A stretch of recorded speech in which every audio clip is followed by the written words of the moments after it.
자, 이제 노년의 첫 번째, 외롭다. 말씀드렸어요. 외롭다. 예.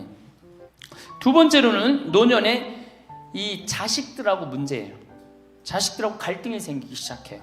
내가 이렇게 많이 쏟아 넣었는데 너는 나한테 해주는 게 뭐가 있느냐, 이렇게 계속 섭섭해요. 근데 사실 자식들도 살기 힘들어요. 생각해봐. 자식들 아파트 청약 보야지, 애들 학원 보내야지, 전기세 내야지, 전화비 내야지, 먹어야지. 그렇죠? 그 자가용 타고 다니면 요즘 기름값 올라가면 기름값 내야지. 아프면 또 저기 뭐 병원 가야지. 그럼 나 먹고 살기도 힘든데 죽지도 않는 어머니 아버지 오랫동안 계속 잘 모실 수 있어요? 잘 모실 수가 없어요. 그걸 바라는 것도 사실은 미안한 거예요. 그러니까 이제는 내가 나이가 70이 됐다 그러면은 자식은 자식, 내 인생은 내 인생, 서로 분리해서 사는 거예요. 내가 늙어서 자식한테 기대서 자식한테 피해 안 주는 게 결국 누구 도와주는 거야? 자식 도와주는 거예요. 이 영상을 끝까지 시청하시면 삶의 지혜를 얻고 마음 평안을 얻으시는데 큰 도움이 됩니다. 영상이 마음에 드신다면 구독과 좋아요, 알람 설정 꾹 눌러주세요. 라디오처럼 편하게 틀어놓고 들으시면 좋습니다. 황창현 신부님의 행복 특강 지금 바로 시작합니다. 여기 비산동 노인대학 할머니들은 정말 행복한 분들이에요. 왜? 일주일에 한 번 나와서 또래 친구들하고 노래도 하고, 아까 보니까 또 막 마당에서 노래하고 막 강의도 안 들어오려고 막 그러다 보니까 이게 얼마나 중요한 건데, 일주일에 한 번 친구를 만나서 노래하고 춤도 추고, 이게 굉장히 중요한 거예요.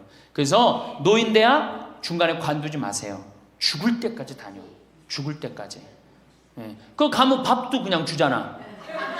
이야, 얼마나 좋아. 아니, 노인대학 다니까 지금 이 수학여행 온 거 아니야? 1박 2일? 그래서 나는 우리나라 교육제도에 불만이 굉장히 많아요. 왜냐? 초등학교 6년, 중고등학교 6년, 대학교 4년 배워서 60까지 먹고 사는 거예요. 그렇죠? 초등학교 6년, 중고등학교 6년, 대학교 4년 배워서 60까지 울고 먹는 거예요. 그럼 25에서 60까지, 그 보통 한 30살 되면은 한 30년 울고 먹고 사는 거예요. 자, 60부터 지금 100살까지 살아. 그럼 몇 년이야? 40년이죠? 이 40년 울고 먹으려면 어떻게 해야 돼? 다시 학교 다녀야 돼요. 배워야 된다는 얘기예요. 그래서 여러분들 지금 대학 다니는 거 아니야? 노인대학? 그렇죠? 그러니까 이 노인대학이 천주교가 제일 잘하는 것 중에 하나가 뭐예요 지금? 노인대학이에요. 정말로 잘하고 있는 거예요. 저는 우리나라 교육제도에 불만이 많은 사람이에요. 초등학교 6년, 중고등학교 6년, 대학교 4년을 배워서 60까지 산다면 60부터 100살까지 살려면 정규 학교가 생겨야 돼. 60부터 3년, 4년제 학교를 다녀야 돼.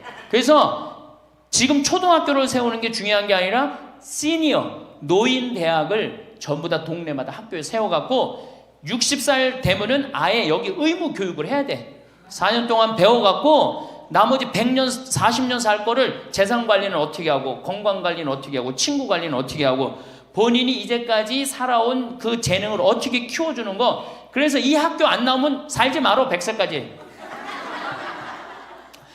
60살 넘어서 이 학교, 정규 학교 졸업하고 나면은 100살까지 살 자격증을 줘야 돼요. 그럼 모르고 그냥 살면 어떻게 해. 그래서 저는 이 정규학교, 우리나라가 진짜 훌륭한 나라 되려면은 60살 넘어서 동네마다 정규학교 난 세워야 된다고 생각해. 그리고 이 졸업장을 가져야만이 100살까지 살아야 돼요. 지금 한심하게 사는 할머니들 얼마나 많아요. 얼마 전에도 어떤 남편이 굉장히 훌륭한 남편인데 돌아가셨어요. 근데 재산을 확실하게 정리를 못하고 죽은 거예요. 그 할머니 혼자 남았는데 자식이 서로 재산 분가한다고 싸워갖고 재판에 걸어갖고 할머니가 여기 가서 재판정에 서고 저기 가서 재판정에 서고. 이게 학교를 졸업하지 못해서 그래. 이 정규 학교를. 우리나라가 이 정규 학교가 없어서 그래요. 그러니까 우리 할머니들은 이 학교를 다녀야 되는데 우리나라 지금 교육제도가 지금 안 하고 있잖아. 그러니까 안 하니까 성당의 정규 학교라도 노인대학 다니라 이거예요. 절대 관두지 마세요. 호주에서는 다른 사람 절대 안 만난 할머니가 돌아가셨는데 어떻게 6개월 동안 그 할머니가 죽었는지 아무도 모르는 거예요. 그래갖고 6개월 동안 냄새가 하도 나서 보니까 죽은 지 6개월 돼서 그때 발견한 거예요. 자식들도 뻐젓이 다 있는데, 자식이 있어도 부모 6개월, 1년 안 차가는 자식 많아요. 앞으로 여러분들도 그럴 거예요. 여러분들도. 진짜 중요한 건 누구야? 친구야, 친구. 여기 노인대학에 같은 반에 친구가 안 나오면 전화로도 한 통 해볼 거 아니야. 그럼 죽었는지 살았는지, 꼴가닥 죽었는지 어떻게 했는지 알 거 아니에요. 그래서 노년에 가장 중요한 건 친구다. 며칠 전에 능평성당에 70대 된 할머니 할아버지 네 부부가 여기 왔고 2박 3일 동안 놀고 가셨어요. 네 부부가 바나 다 갖고 오고 쌀 반찬 다 갖고 왔어. 그럼 비싸지도 않지. 하루에 뭐 잠자는 거 하면 4만 원 5만 원이면 되니까 그 4일 동안 여기 와갖고 얼마나 근사하게 놀고 갔는지 몰라요. 그러니까 가능한 한 집에서 자주 벼야 돼. 집을 며느리하고 가능한 한 안 마주치는 게 좋은 거예요. 그래야지 며느리도 편안하지, 누구도 편안해, 나도 편안하고. 뒷방에서 쭈그리고 앉아있으면 알아주는 사람 아무도 없다 이거예요. 아무도 없어요. 그래서 뒷방에서 쭈그리고 앉아갖고 방 출입하지 않으면은요, 그렇게 뒷방에 깜깜하게 있으나 관 속에 깜깜하게 있으나 똑같은 거예요. 살아도 살아있는 게 아니란 말이에요. 그 살아있으려면 멋있게 살아있어야 될 거 아니야. 그러니까 놀러도 좀 가고. 이제 그건 내가 4번째 시간에 얘기를 할 거예요. 어떻게 노느냐, 그 방법도 모르니까. 우리나라 지금 주일학교, 우리 수원교구가 청소년 신앙의 뭐 활성화인가 그래요. 예, 청소년. 근데 주일학교는 난 참 굉장히 회의적이에요.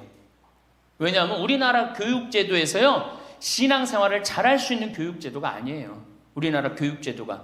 학원 죽으라고 다니고 그렇게 지쳤는데 토요일날 일요일날 겨우 쉴만하는데 성당 가고 점점 성당이 부담스럽잖아요.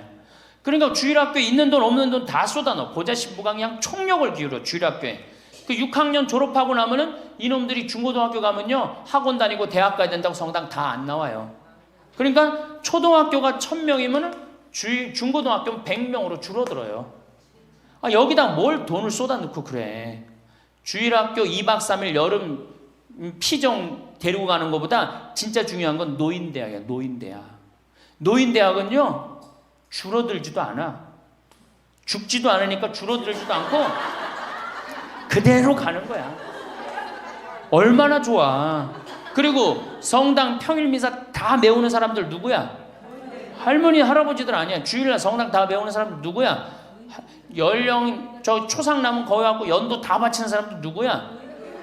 이게 노인처럼 중요한 게 없는 거야. 그러니까 보좌 신부는 주일학교 애들을 위한 보좌 신부가 아니고 누구를 위한 보좌 신부여야 돼? 노인댁을 위한. 이 새파란 신부가 와서 할머니들한테 재롱 피면 좋아 안 좋아?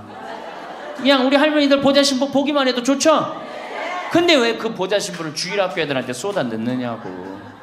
참 진짜 노인대학이 중요한 거예요. 그래서 우리 할머니 할아버지들 이거 관두지 말고 꼭 열심히 다니세요.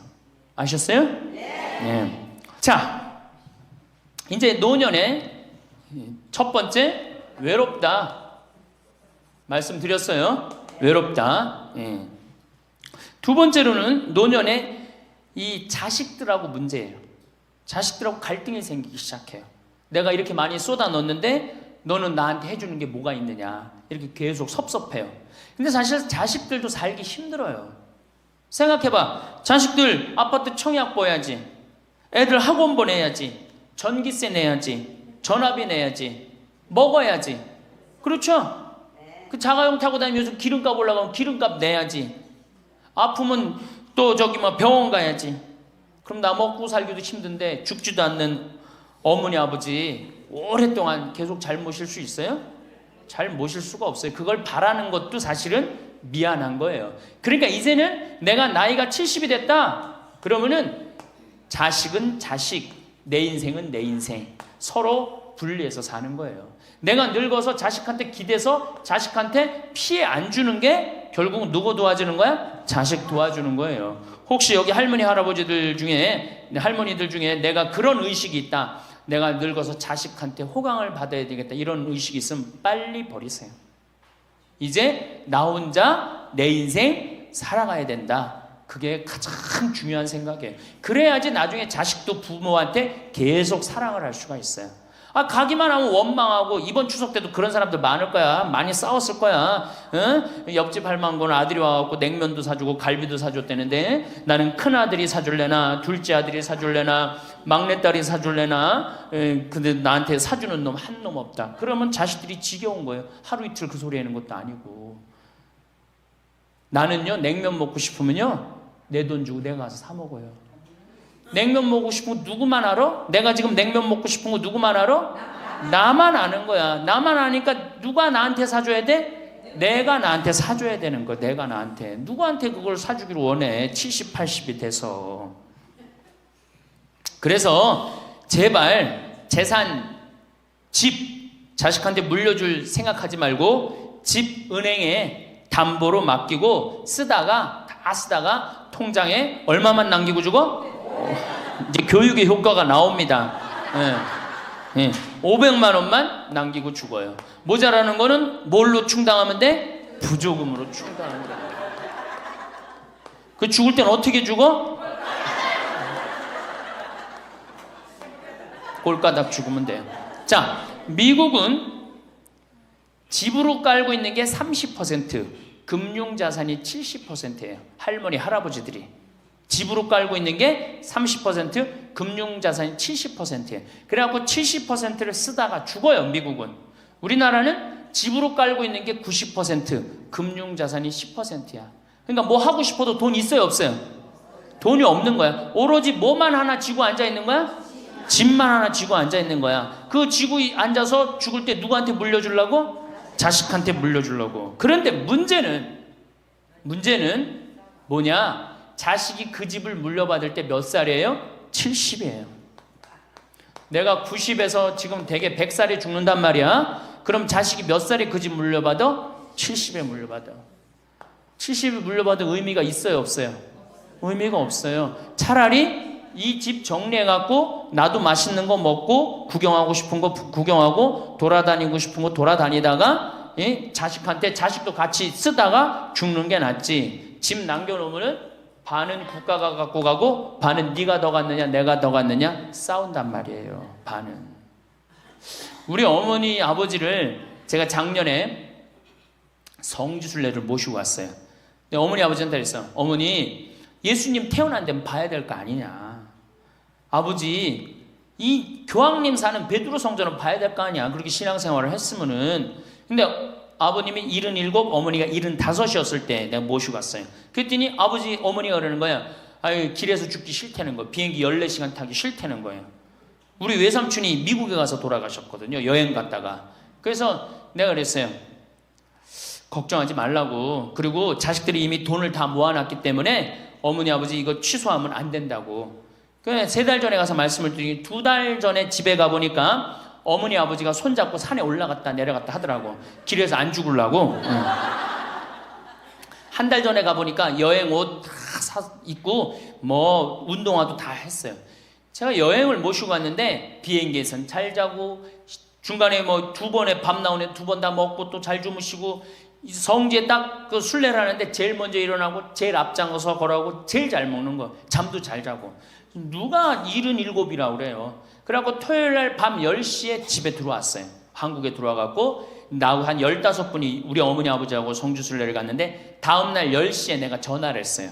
10시에 전화를 했는데 성주순례 갔다 온 분들 다 괜찮은가 확인했는데 다 비몽사몽 전화를 받는 거예요. 40대 50대 된 분들이 갔었는데 근데 집에 전화했는데 어머니 아버지가 전화를 안 받는 거예요. 걱정이 되고 계속 전화를 했는데 2시에 이제 통화가 됐어요.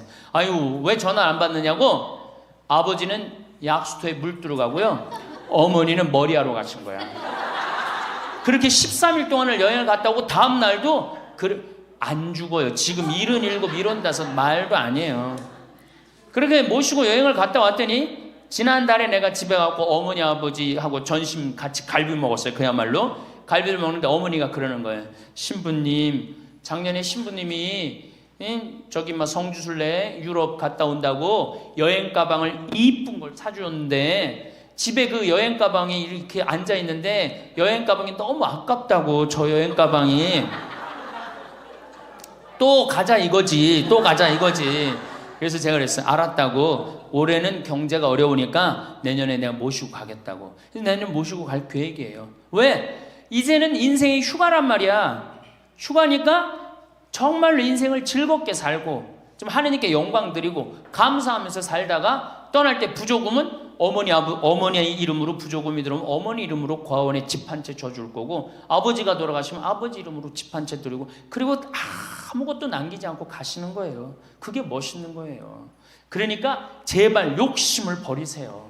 내 자식 내 새끼 이 욕심을 버려. 우리가 하늘나라를 지향하는 사람들은 아니야? 근데 뭐 이렇게 세상에 욕심이 많아, 하늘나라에 지향하는 사람들이. 그러니까 돌아가실 때는 누구한테 돌아가? 난 이 돌아간다는 말 참 좋아해요. 죽었다는 말보다 돌아간다는 말을 참. 어디로 돌아가? 하느님한테로 돌아가는 거예요. 돌아갈 때는 하느님한테 돌아갈 때는 좀 자신 있게 돌아가야 될 거 아니야. 세상에 다 묻어놓고 그냥 빈털터리로 너 나한테 한 게 뭐 있냐? 난 자식한테 다 주고 왔습니다. 하느님, 내가 고아원 아이들 정말로 정말 엄마 아버지 없는 아이들을 위해서 집 한 채 져주고 왔습니다. 나보다 훨씬 더 불쌍한 할머니 할아버지들 위해서 집 한 채 져주고 왔습니다. 이게 나요? 내가 자식한테 물려주는데 국가가 반 갖고 가고 자식이 갖고 싸웁니다. 지금 이게 나요? 어느 게 나요? 이렇게 얘기해도 집에 가보면은 말짱 노릇먹여요. 자, 그래서 우리 할머니들 제발 내가 자식한테 집 물려준다는 생각하지 말고, 그거 아까 조사해보니까 4억에서 5억 정도 한다며요. 내일 집에 돌아가면 바로 은행에 가세요. 그래갖고 바로 은행에 잡혀갖고 한 달에 2억이면 20년 쓸 수 있어요. 한 달에 200만 원. 그러니까 100만 원씩. 한 달에 100만 원이면 쓸만해 안 쓸만해요? 쓸만하죠? 예, 그건 뭐 내가 이제 다음 시간에 말씀을 드릴 거예요. 자, 오늘 황창현 신부님의 행복특강 어떠셨나요? 황창현 신부님의 말씀에서는 노년에는 또래들과 함께 노래와 춤을 즐기는 것과 같은 활동에 참여하는 기쁨과 중요성을 강조하며, 노년 대학이 이러한 기회를 제공하는 중요한 역할을 하는 것을 강조합니다. 노년기에도 계속해서 학습과 교육적 추구에 참여할 필요성을 강조하며, 이러한 경험이 노인들의 행복과 만족에 얼마나 중요한지를 말씀합니다. 특히 노년의 가장 중요한 것은 친구라는 것을 강조합니다. 신부님께서는 첫 번째, 노년은 외롭다. 두 번째, 자식들하고 문제다. 자식들도 살기 힘들기 때문에 부모와 자식이 같이 살면 갈등은 안 생길 수가 없다고 강조합니다. 이러한 갈등을 피하기 위해서는 자식과 분리가 반드시 필요하다고 강조합니다. 자식한테 호강을 받아야겠다는 생각을 아직까지 가지고 있다면 자식과 며느리와 함께 살 생각은 반드시 버려야 합니다. 그리고 노년의 자식에게 재산을 물려줄 생각으로 먹고 싶은 거 못 먹고 입고 싶은 거 못 입으며 열심히 재산을 모으기만 하는 시니어분들이 참 많습니다. 신부님께서는 나중에 죽어서 자식한테 물려줄 재산이 있으면 결국 국가가 반을 가지고 남은 반은 자식들이 재산을 놓고 싸운다는 것을 강조합니다. 신부님 말씀대로 우리 시니어분들은 재산을 자식한테 물려줄 생각하지 말고 재산은 천천히 쓰시며 남은 노후를 즐겁게 보내는 것이 중요합니다. 남은 노년은 휴가입니다. 삶의 휴가를 정말로 즐겁게 살아야 합니다. 이러한 내용들을 참고하시어 삶의 지혜를 얻고 마음 평안을 누리시면 좋겠습니다. 오늘 영상 도움되셨다면 구독, 좋아요, 알람 설정 꼭 눌러주시고 이 영상을 소중한 분들께도 공유해주세요. 다음에 더 좋은 영상으로 찾아뵙겠습니다. 감사합니다.